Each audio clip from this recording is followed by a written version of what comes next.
सभी मसीह भाई बहनों को मेरा जय मसीह की। आपके बीच में बहुत ही खूबसूरत सा एक बाइबल का संदेश जो कि मैं पढ़कर सुनाना चाहूँगा, तो ज़रूर से इसे ध्यान से सुनने का प्रयास करें।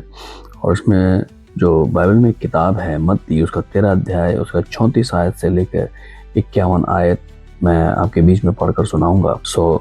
आइए सुनते हैं। इसमें लिखा हुआ है, ये बातें यीशु मसीह ने दृष्टांतों में लोगों से कहीं और बिना दृष्टांत वह उनसे कुछ न कहता था कि जो वचन भविष्यद्वक्ता के द्वारा कहा गया था वह पूरा हो। मैं दृष्टांत कहने को अपना मुंह खोलूंगा, मैं उन बातों को जो जगत की उत्पत्ति से गुप्त रही हैं प्रकट करूंगा। तब वह भीड़ को छोड़कर घर में आया और उसके चेलों ने उसके पास आकर कहा, खेत के जंगली दाने का दृष्टांत हमें समझा दे। उसने उनको उत्तर दिया, अच्छे बीज का बोने वाला मनुष्य का पुत्र है। खेत संसार है, अच्छा बीज राज्य के संतान और जंगली बीज दुष्ट के संतान है। जिस शत्रु ने उनको बोया वह शैतान है।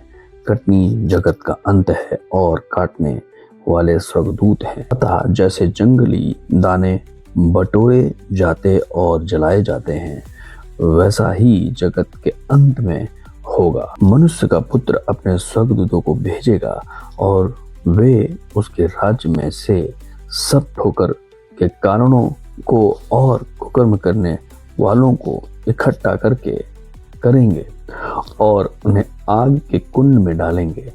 वहां रोना और दांत पीसना होगा। उस समय धर्मी अपने पिता के राज्य में सूर्य के समान चमकेंगे। जिसके कान हो वह सुन ले। स्वर्ग का राज खेत में छिपे हुए धन के समान है, जिसे किसी मनुष्य ने पाकर छिपा दिया और आनंद के मारे जाकर अपना सब कुछ बेचकर उस खेत को मोल लिया। फिर स्वर्ग का राज एक व्यापारी के समान है जो अच्छे मोतियों की खोज में था। तब उसे एक बहुमूल्य मोती मिला, तो उसने जाकर अपना सब कुछ बेच डाला और उसे मोल ले लिया।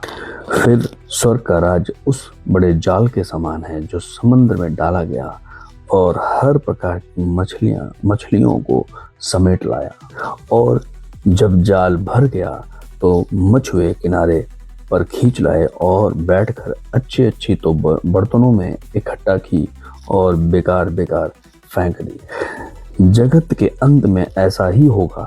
स्वर्ग दूत आकर दुष्टों को धर्मियों से अलग करेंगे और उन्हें आग के कुंड में डालेंगे।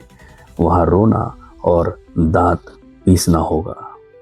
क्या तुम ये सब बातें समझ गए? मैं उम्मीद करता हूं कि ये वचन आपकी जिंदगी में एक बहुत ही आशीष का कारण हो और उस सच्चे परमेश्वर की बात को समझें और जानें कि वो हमें और आपको किस प्रकार से समझाना और दृष्टांतों के आधार पर हमें बताना चाहता है। तो परमेश्वर आपको बहुत बहुत आशीष दे। ये वचन आपकी जिंदगी में एक बहुत बड़ा आशीष का कारण हो। God bless you.